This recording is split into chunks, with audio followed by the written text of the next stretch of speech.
আসসালামু আলাইকুম বন্ধুরা, কেমন আছেন সবাই? আশা করি ভালো আছেন। আমিও ভালো আছি। চলে আসলাম সাজেক ভ্যালি। এই সাজেক ভ্যালিতে এখন বর্তমানে কেউ নাই।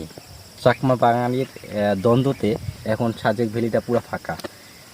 মানে শুধু আমরাই আছি, আর এখানে কিছু স্থানীয় লোক আছেন, আর্মি বিজিবিরা আছে, তারা টহল দিচ্ছে। আমি আসছি। তো আপনারা ভাবতে পারেন যে আপনি কীভাবে আসলেন।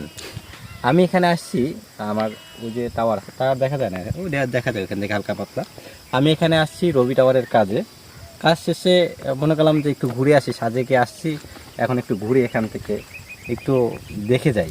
যেন মানে পুরো নিরিবিলি এই সাজেকটা কত জাঁকজমট ছিল, হাজার হাজার মানুষ প্রতিদিন আসতো।